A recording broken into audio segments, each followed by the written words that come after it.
Okay. Welcome everybody to the very first Friday live Q&A on YouTube and on Instagram. All right, just so you guys know, um, I got an excellent response. I asked for some questions because I just wanted to see if anybody was going to actually, George, hey, what's up? Can't gain weight no matter what. Okay, I'll get you guys in a sec. I just want to talk real quick about, like I said, I'm going to be, I appreciate all the questions I got, okay, in advance um, from everybody. I'm going to be doing this every Friday at 12 Eastern Standard Time in the United States. And I'm going to be asking every Wednesday on, Facebook, Instagram, YouTube community, Twitter, etc. I'm going to be asking for your questions. So, like I said, definitely Instagram and YouTube. Going to be having this every Friday at 12 Eastern Standard Time, and Wednesday I'll be asking for questions. Just look for that and then put your questions in if you can't be here. Okay. First of all, let me just go through some of the questions that I got in advance. Okay, I really appreciate that. And then after that, I'll go ahead and ask you guys for some live questions. Great to see some people, because like it says, the first time I'm doing this, I'm very happy to see that people are actually here. Okay, first of all, let me just start with at Smith's Physica. He had a question. How hard is it to maintain a weight of 170 pounds at about 12% body fat on a mostly protein / carnivore diet? For me to reach adequate protein intake, it's roughly 5 ounces of salmon, 1 pound of beef, and some change, but it's barely 1,500 calories. All right, so first of all, let me just say I don't do carnivore. Okay, carnivore diet is like paleo, it's like veganism, vegetarianism, pescatarianism. It's like a lifestyle. It's like you want specifically just to eat meat. Okay, it's not necessarily performance based. What I always do is performance based. Now, I might say keep carbs low. I might say keep fat high, keep fat low, whatever, keep protein high always. But it's not because of an ethical or a moral issue where I specifically don't want to eat carbs because I don't like carbs because I think they're bad. It's just I get better performance and I feel better when I don't eat carbs, okay? So carnivore, like I said, is specifically it's like a dogma. Like you only eat meat, okay? I'm not, like I said, I don't do that. When you say mostly protein diet, there are two kinds of protein. First of all, there's like just meat, because meat is basically, like what people consider a good source of protein. And then there's actual protein. Like protein, okay, if you're literally just going to eat lean fish, chicken, very lean protein, okay, it's going to be hard to get your calories together, okay? But if you just want to eat a lot of meat, okay, it's really not that hard, okay? What I suggest, if you want to go ahead and do basically like a mostly quote protein diet, what I really suggest you go ahead and do is you go on the steak and eggs diet, okay? And the steak and eggs diet is basically, most people want to lose weight. Most people want to maybe recompose their body a little bit. So what they will do is they'll eat 2 meals a day. If you want to gain weight, okay, gain muscle, 3 meals a day. But most people will be eating 2 meals a day. And you eat as much meat and as many eggs as you want in those 2 meals. No snacking in between, no carbs. Okay, just take eggs, meat, fried in butter, whatever. Have a salad every day, but it's just a green salad. And, when you talk about how you have a problem getting your calories together, if you feel like you're on the steak and eggs diet and you don't feel hungry, then just go ahead and take like a chicken breast. Okay, it's gonna be basically just some protein. Just take a chicken breast, throw it on some lettuce, and have like like a chicken salad, basically. Okay, if you're hungry, okay, which means you need more energy, then you might eat a fatty piece of meat. So let's say, for instance, 80% ground chuck, which is the ground meat that I always use. For calories, that's like 70% fat. That's a lot of fat. That's a lot of energy. Chicken breast, on the other hand, is 200 grams is 47 grams of protein. It's like 3 grams of fat, no carbs. Okay, so that's like what, like an eighth, okay, of the calories come from fat. So that's gonna be very, very lean, obviously. Okay. And like I said, depending upon what your body needs, it will tell you. Okay, it will tell you what your body needs. For instance, I remember one time I had an ex-girlfriend, and I was on the steak and eggs diet when I first started it, and she's like, she comes into the bedroom, she's like, "Hey, I'm making some chicken. Do you want some?" I'm like, "Yeah, I do." And she brought me some chicken. I just like swallowed it down, like ate it immediately. And then she's like, "You still hungry?" I'm like, "Yeah." So she brought me some more chicken and I ate it.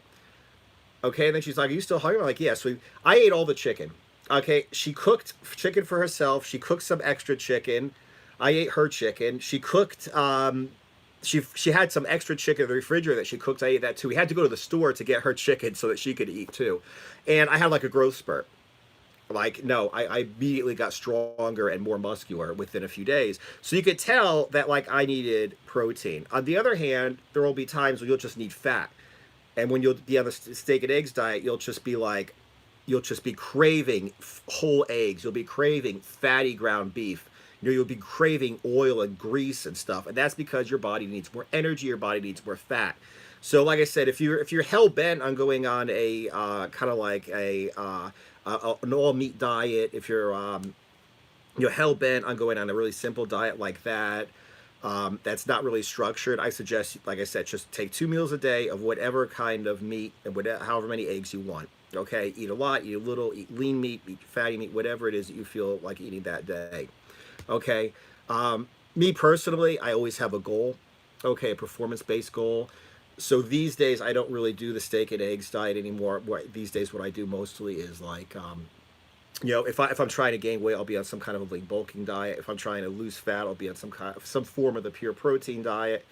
Okay, or I'll be fat cycling, where some days I'll be on the pure protein diet, some days I'll be on a lean bulking diet. It really depends. But like I said, that's that's a really great diet if you just want to eat a lot of meat. Okay, sexy motherfucker. What do you think about Krav Maga? What resources, books, DVDs do you recommend for self-defense? Really appreciate this question, sexy motherfucker. Thank you very much. Because, like I said, I am going to be talking more about self-defense street fighting. I am going to be talking more about street karate. Okay, so thank you for the self-defense question. Krav Maga, for those who don't know, it's the Israeli hand-to-hand combat system of like the military, police, etc. From what I remember, there was a Hungarian Jew who got, a certain amount of experience with hand-to-hand combat, went to Israel, and then he became like the expert who taught the system Krav Maga to everybody in Israel, and it spread as a self-defense system, as a close combat system for military, police, law enforcement, etc. Okay, what do I think about Krav Maga? I think Krav Maga is very dependent upon the teacher. Okay, if you have a really good teacher, Krav Maga is going to be awesome. If you have a really bad teacher, Krav Maga is rubbish. Okay, so it's not something that's like 100% set in stone in tradition, like a traditional martial art. Good teacher, Krav Maga is good. Bad teacher, Krav Maga sucks. Okay, and I'll give you one of my big issues that I have is I have a lot of experience. Okay, with self-defense.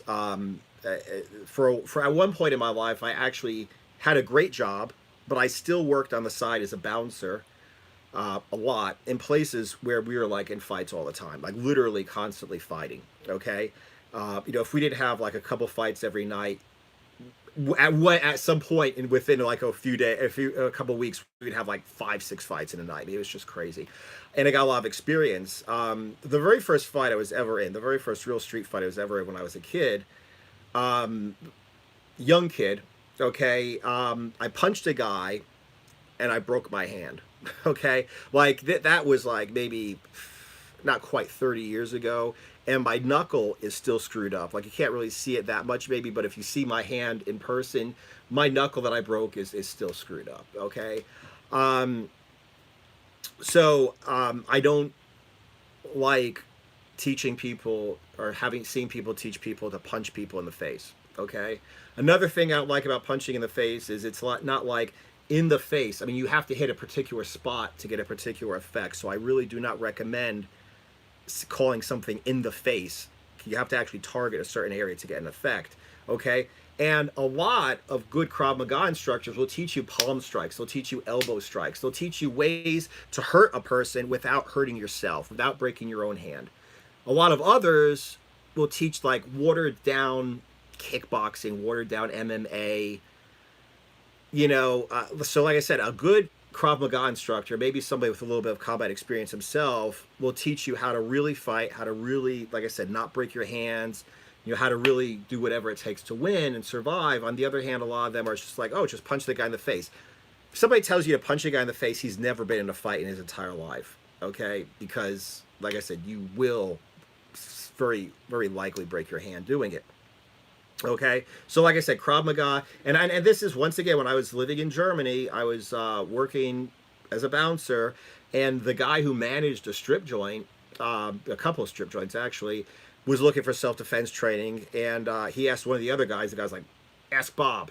Okay, so I went ahead and he calls me up and asked me, and there was a place near where he was living. They taught a bunch of different martial arts, martial sports. They taught Valley Tudo and Krav Maga. And I told him, I was like, listen, for what you want, okay, the kind of like law enforcement security kind of situation, Krav Maga, if you have a good teacher, it would be great.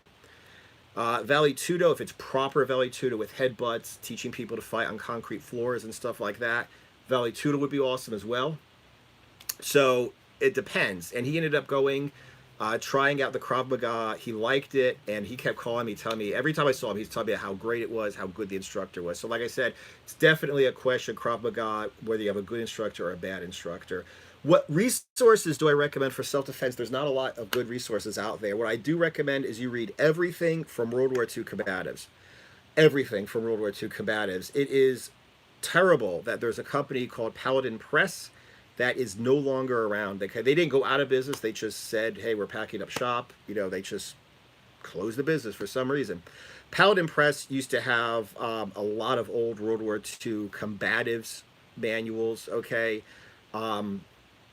Not just the well-known ones like Faber and stuff like that, or Applegate, okay, although you should certainly read everything by Applegate for sure. But they had like Jack Dempsey, I think it was Jack Dempsey. It was like some old school boxers were teaching like certain techniques in certain World War II texts to like the Navy, I think it was back then. I mean, they basically just any World War II combatives stuff you can find. There's a book called Championship Street Fighting. I don't know if it's in print any longer. Changed my life. It was a really, really good book. It was a guy who had been doing boxing his whole life, kind of like amateur boxing, training in gyms. He was also like a border patrol agent, so he had a little bit of experience, and he'd just been in street fights. It's very boxing related, but what I like about him is he talks bad about the martial arts, but he does admit that like low kicks to the knee will stop a fight immediately. He talks a lot about how bad, how great boxing is, but he does say like certain amount of wrestling is going to be necessary if you're going to defend yourself on the street. He talks about boxing being great, but he talks about how you will break your hand. Okay, how you practice, hitting with your palm instead of hitting with your fist. Throwing elbows, stuff like that. So he actually, Championship Street Fighting, if you can find it, is an awesome book to read. Mario Spurry, for those guys as old as me, okay, remember back before MMA was around, there was a thing called NHB, No Holds Barred. Okay, Mario Spurry was one of the Mac Daddy, G Daddies from Brazil, okay, who was not just a jiu-jitsu instructor, although he was a jiu-jitsu champion. He was also like really into Valley Tudo. He was in a lot of street fights. Back in the day, if a jiu-jitsu guy saw a luta libre guy or a capoeira guy on the street, they would just throw down right there on the street. They'd throw down right on the beach. Like they didn't give a fuck. These days they cross-train and whatever, but back in the day it was rough, okay? And this is where he came from. So he taught Valley Tudo, which is no holds barred, no biting, no eye gouging. That was it. Oh, no other rules, no gloves, nothing. And he had street fighting experience. So if you could find his video cassettes, okay, I used to watch illegal copies of Mario Spurry's Valley Tudo video cassettes. I mean, that's where you get really good information about headbutting.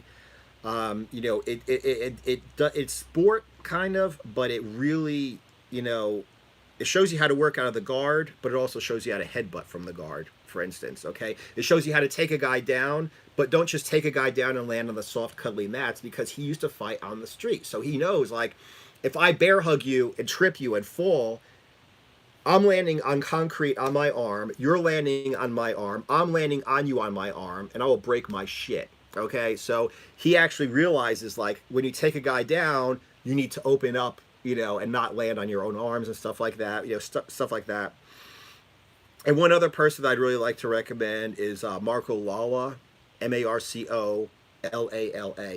For those old school guys who remember who Marco Lala is, he was a Kyokushin bare knuckle karate champion, also did well in judo, and I think he studied some Brazilian jiu-jitsu, and he came out with some of the original instructional videos. It's almost impossible to find them these days, but if you can find them, it's incredible. His books are also great.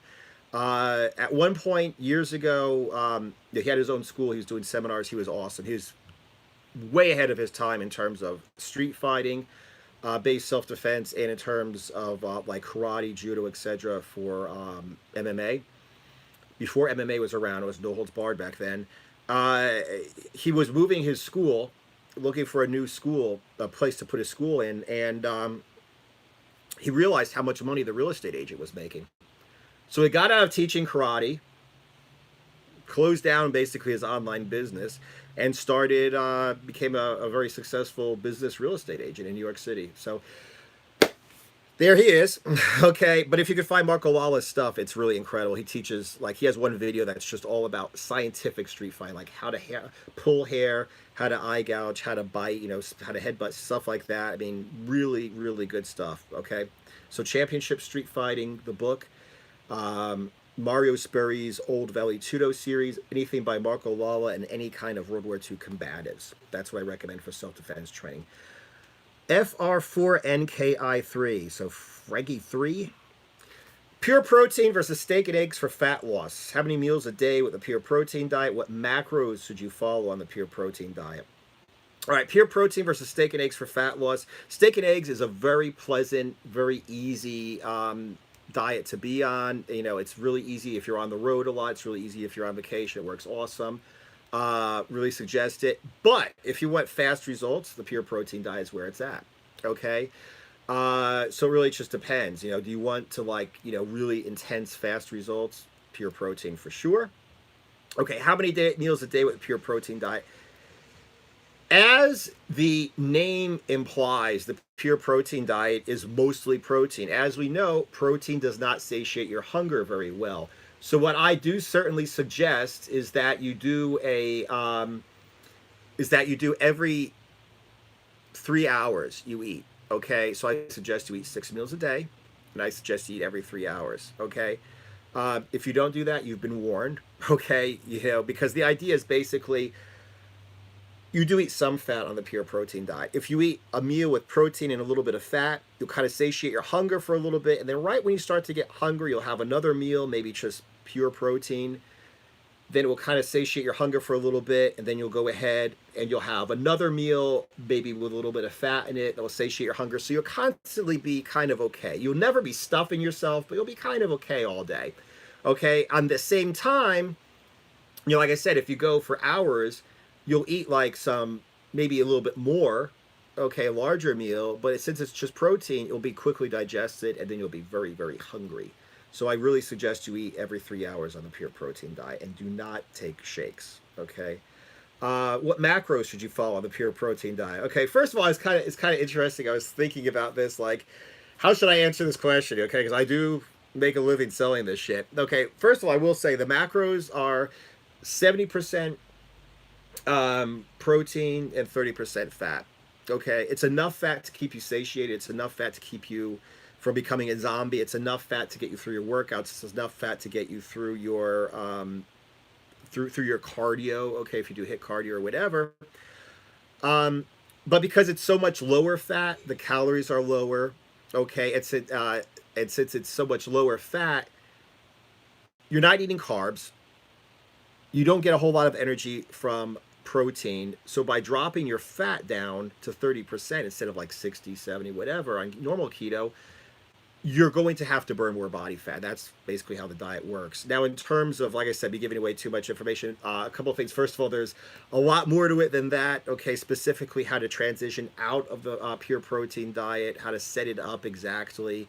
You know, that you got to buy my shit to see. But another thing is, I just wanted to say I'm really working hard on redoing my low carb cutting and bulking program. Okay, so what I'm going to be doing right now is, instead of just buying it and then getting sent some ebook links to download some ebooks, what's going to happen is there's going to actually be like a membership area. You'll get lifetime membership. Okay, you'll be accepted into this membership area, and then I'm going to have download links for the books the same way they are right now, but I'm also going to have videos explaining this concept, you know, and a cheat sheet that has everything you know for this one section, just to get through this one part of the diet, including like if there's something you have to work on, specifically if there's something that you have to work on, like figuring out your macros. It'll be like actually like fill in the blanks, you know, so you can actually figure things out a lot easier. Like I said, the cliff notes. So it's gonna be like just a huge course instead of just ebooks. So and another thing that's good about that is, because it's going to be like an online and like a membership area, every time I update it, you'll be able to see the updates immediately. So anybody who's bought it in the past, I will give you free access to this membership area. And in the future, like I said, anybody who buys it is going to get, you know, access from the beginning to this little membership area. So it's going to be a lot more than just ebooks, okay, for the pure protein diet, low carb cutting and bulking, all the courses I'm coming up with now. Okay, Ketotano. What's the difference between the pure protein diet versus something like carnivore, where the protein's also high? You know, like I said, carnivore is basically you just eat meat all day, okay? With the pure protein diet, you literally figure out what is your goal body weight, okay? You get yourself fat adapted, okay? Then you figure out, based upon your goal body weight, exactly how many calories you're supposed to get in, exactly how much fat you're supposed to get in, exactly how much protein you're supposed to get in, okay? You could stay on the carnivore diet forever, apparently. Like I said, I'm no expert. I don't do it, but you can stay on the carnivore diet forever. The pure protein diet is the depletion diet. You will be depleted at some point. On the pure protein diet, you'll have to transition out. So you have to very scientifically transition out in terms of increasing your calories, by increasing your fat, or by doing fat cycling. So certain days you'll do like a lean bulking diet or a maintenance calorie diet, and then certain days you'll do pure protein. So the difference basically between the pure protein diet and carnivore is more like, yeah, you know, I'll have a steak today, I'll have some bacon, I'm still kind of hungry. Whereas the pure protein diet is you actually sit down with a pencil and a piece of paper and you figure out exactly what you're going to eat and when and why. When you come out of the diet, you figure out exactly how you're going to increase your calories, whether it's every day or certain days or whatever. Okay, so like I said, that's that's really the difference. The pure protein has a very calculated scientific approach, whereas carnivore steak and eggs is more like, what do I feel like eating today? Okay. ANTHIMOSTZ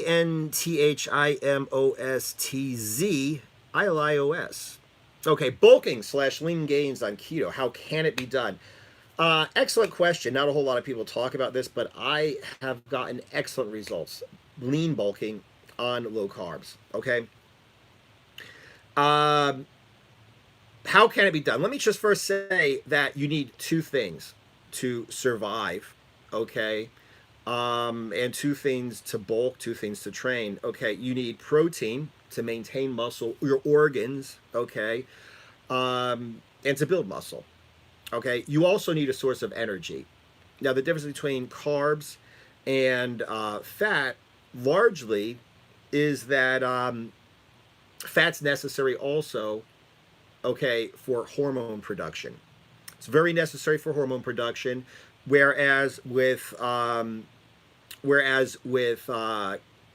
carbohydrates, you don't really need them. So there's no such thing as an essential carbohydrate, although there is such a thing as an essential fat. So the difference between, so there's, so what I'm saying is there's no reason to eat carbohydrates. People say you need to have carbs, you only need energy.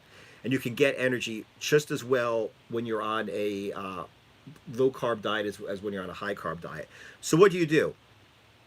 Okay, you need to keep your protein high. Most people who are on keto are not very muscular, and most of the reason why they are not very muscular is because they simply do not eat enough.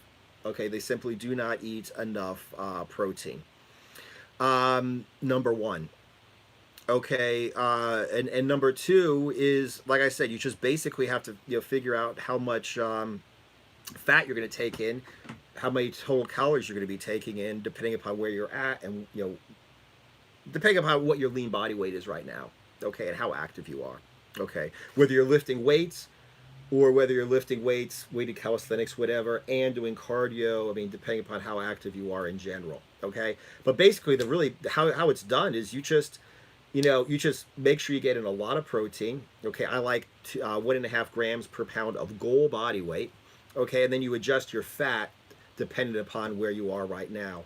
Okay, your goal body weight and how active you are. But it can be done very easily. Like I said, I got extraordinarily strong because I had not been lifting weights in decades. I'm 44 now, almost 45. Had not been lifting weights in decades. Had only been doing calisthenics. Okay, and then I added weight to calisthenics, so weighted dips, weighted pull-ups, weighted squats, weighted deadlifts, and I went from trying to cut all the time to trying to bulk, and I put on 18 pounds of muscle and got very strong within like a year and a half. Okay, so it certainly can be done, and I was at 10% body fat at the end, so it can certainly very easily be done. Okay.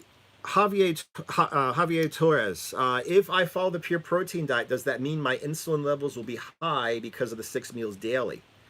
Or is it something not to stress about? First of all, it's nothing to stress about. Okay, a lot of these problems that people have with like, oh, gluconeogenesis and this and that, nothing to stress about. Okay, now second, will that mean my insulin levels will be high because of the 6 meals daily? Whether you're eating carbs or not, the fact of the matter is, eating more often small meals, even if you're eating carbohydrates, is certainly a way to keep your insulin levels low. Okay, so first of all, no, your insulin levels are not going to be high on the pure protein diet. But second, they are certainly not going to be high on the pure protein diet because of eating a lot of meals. If anything, they will be lower. Okay, their insulin levels will be lower. Javier Torres, another question. Thoughts on deer velvet antler for IGF-1?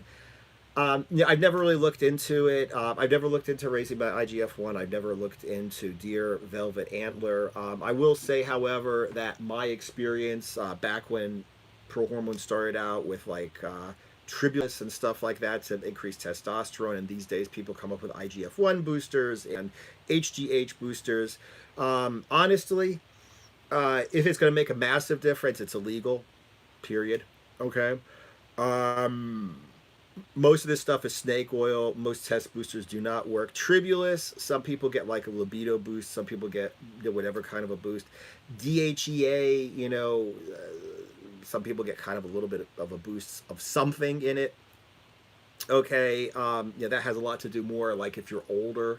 Okay, and it supplements, so it kind of brings your test levels up closer to normal sometimes. I know women get massive differences with DHEA. Like if a woman takes DHEA, it will increase her testosterone. For men, less so. So any test booster, HGH booster, IGF-1 booster, in general, it may have a minimal effect. More likely, it's just bullshit snake oil. Like I said, I never really looked into deer velvet antler, but I don't think it's a really likely that's going to be worth anything.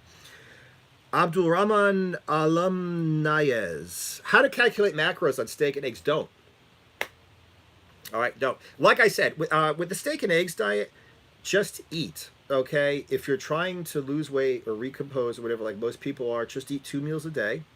Do not eat anything in between. Okay, and just eat meat, eggs, and water. Okay, do not put in cheese, do not put in avocado, it's not a keto diet, it's a special kind of keto diet. Okay, it's something people don't understand. Okay, so the steak and eggs diet, just eat 2 meals a day, nothing in between. Okay, and do not calculate your macros. Like I said before when I was answering somebody else's question, the macros are dependent upon your cravings. And I've said before, if you're busting your muscles down and you really need protein, you're gonna crave chicken. You're gonna be like, man, I want to have like a big piece of chicken, or I want some fish, or I want whatever. You're gonna crave lean meat. If you're burning lots of calories and you need fat for energy, you're gonna be craving, oh man, I just want a pile of fucking fatty eggs, and fatty beef and fatty ground beef and everything, and a big fatty piece of hamburger meat. So the thing is basically like you don't calculate your macros. Do not stuff yourself. Do not force yourself to eat. Do not eat in between meals, but just eat as much of whatever you want. And like I said, I mean, sometimes you'll just want a piece of chicken. Fine. Sometimes you want a huge plate of eggs and a huge plate of beef and a huge plate of this and a huge plate of that. That's fine too. Okay. The bottom line is, like I said, your hunger and your cravings will determine whether you need more fat, more protein, more food, less food. Okay. So you do not calculate your macros on the steak and eggs diet. That's one of the things that makes it very easy to follow. All right. Keto Classic has 3 questions. Number 1, why do you use chicken as a source of protein mainly instead of red meat? Okay. Number 1, I could eat chicken all day, every day, and love it. And that's important, okay, because I eat a lot. Number 2, 200 grams of chicken is 47 grams of protein and 3 grams of fat and no carbs, okay? So that means it's almost pure protein. That means if I want to add fat, I can add fat as I want to. I mean, I've done things where I've had like, chicken, and then I've thrown like a couple of eggs on top. One staple meal for me, especially on the pure protein diet, is to have 200 grams of chicken and then to throw in some almonds, which increases the fat, increases the calories. So the idea is basically like it's like a structure. It's like you take some white paint, and then if you want to make gray, you add in some black, and then if you want to go ahead and make pink, you add in some red or what. The idea is basically it's just a base that I use. It gives me a certain amount of protein, which is the macronutrient I'm primarily interested in. And if I want more fat, more calories, I go right ahead and I just add that in. If I want less fat, less calories, then I'll just eat the chicken alone. But that's the reason why. Okay, those are the 2 reasons why. How many days a month do you do the pure protein diet? It depends. Okay. I went for a year and a half on a low-carb, lean bulking diet. I did not have a single day on the pure protein diet. Okay. If I want to lean up, normally I can go, if I don't get fat. Okay, so normally I can go, let's say, 14 days straight. Okay, normally on the pure protein diet. In the very beginning, start adding in, fat refeeds. Need to start doing fat cycling, etc. So it really depends upon, what I want to do. I mean, if I want to lean up, I'll jump on the pure protein diet for a few days. Okay, if I want to stay lean, I might throw in a couple of days of the pure protein diet and a couple higher calorie days. One way to do it is I do cardio and abs twice a week. I have 1 rest day a week, and I have 4 days where I do like heavy weighted calisthenics. So I might do low carb lean bulking. I might do maintenance calories on the 4 days where I actually lift heavy weights. Then the other 3 days where I rest or I do abs and cardio, I might do the pure protein diet. So it kind of like over the week, it balances out to fewer calories, but I have more energy, more calories on the days where I need it to train. So it really, like I said, it really depends. There is no answer as to how often do the pure protein diet. What do I do to prevent injuries during workouts? All right, Keto Classic. What I do is I do a couple things. I do a lot of warming up. Okay.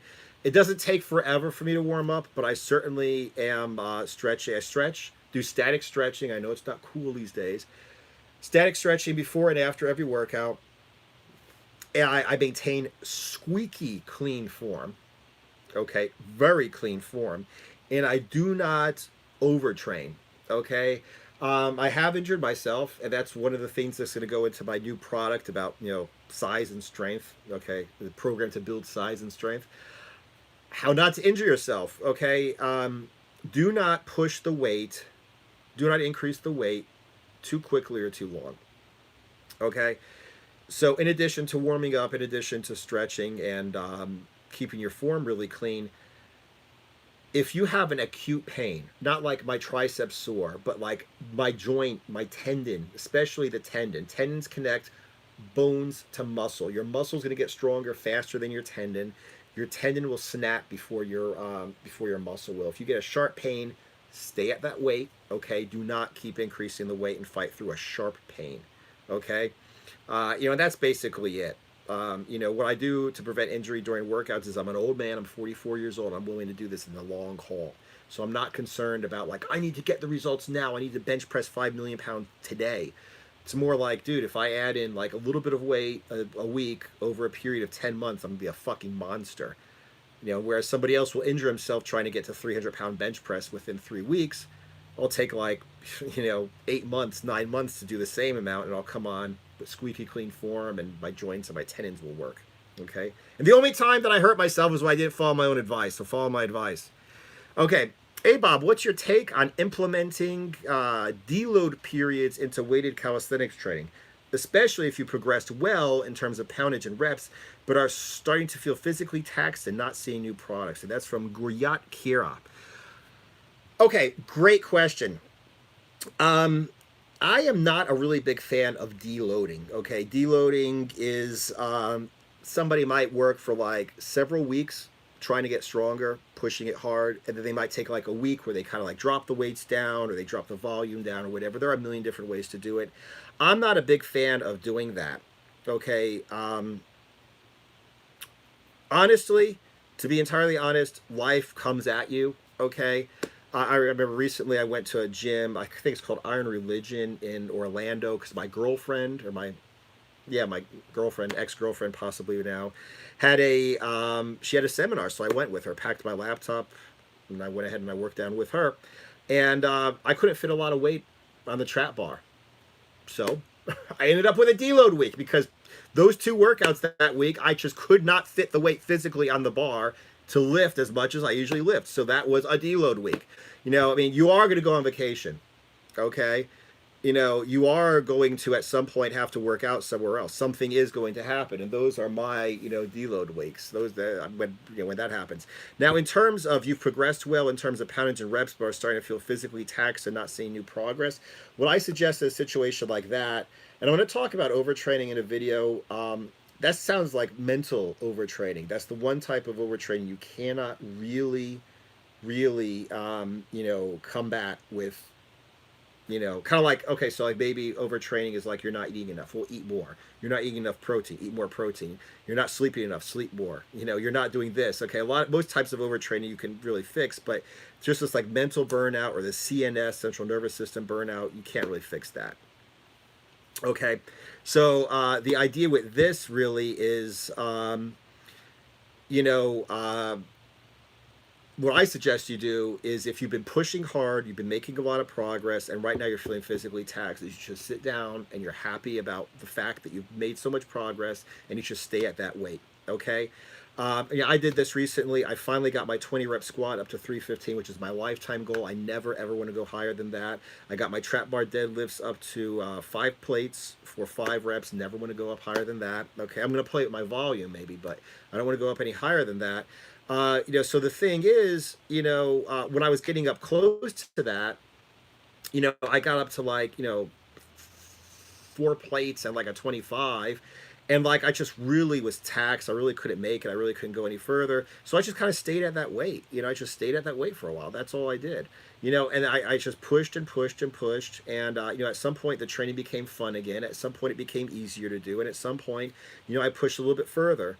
At one point with my lower body, I did in fact take a step back. Okay, that's another story. But in general, if you progressed well in terms of poundage and reps, and you're starting to feel like you don't have it mentally, just take a break. Just stay at the weight that you're at, because if you made a lot of progress, that's something to be proud of. It's something to enjoy. It's something to be happy about. Okay. Like I said, just sit there and realize how far you've come, and then just stay at that weight for a while. And then at some point, you're going to go ahead and feel refreshed or feel like going ahead and moving forward. Okay. If I'm going to do, when I did drop down my the weight I was using, it's like I was like holding out my fingernails trying to get on, trying to keep this weight that I was using, and my form was like good, but it wasn't absolutely perfect. So what I did is I dropped, I think it was like on the squats and on the squats and on the deadlifts. I think on the deadlifts I was like 4 plates and a 25, and I think on the squats I was 2 plates and a 25. I dropped both of them down to like 2 plates for the squats and 4 plates, or if it was maybe even 3 plates or something like that for the deadlifts. And I just kind of worked myself up quickly because the way I went down to was so easy. I was able to, it was like able to take a break, have perfect form, and build up quickly every single workout, every single week. And then at some point, I just went right past where I was at, where I was stuck, and I ended up, getting to my goals. All right, that was the last question in advance. Something interesting is going on with the YouTube. So like the picture is frozen, the clock is still going on, the number of people watching goes up and down. Okay, IGTV is still running quite well, but I really hope that that YouTube is still working. So if anybody has any questions they'd like me to answer live, I wanted to make sure that I got all of these questions done, okay, that the people asked in advance. But if anybody has any questions they'd like to ask live, I certainly will go ahead and answer them right now. Questions? No, I don't see anything coming up. Okay, I appreciate this. Like I said, I am definitely going to be doing this every single Friday at 12 o'clock Eastern Standard Time. Every Wednesday, I will be posting on Facebook, Instagram, YouTube community, Twitter, asking for questions for the Friday Q&A. Hopefully, it will go a little bit differently next time. Like I said, this is officially the first time I'm doing this. Okay. His YouTube must be fucked. Yes, that's true. My YouTube must be fucked. I don't know what happened. Like I said, it just kind of stopped at some point. So I guess YouTube is not working. Thank you. Patton must be right. Okay. Anyway, like I said, that's it for today then. And I appreciate all the questions I got in advance. I appreciate everybody that came and watched. And like I said, Wednesday I'll be asking for more questions. And Friday we'll be doing doing this again. All right, thanks a lot, and see you guys in the next video.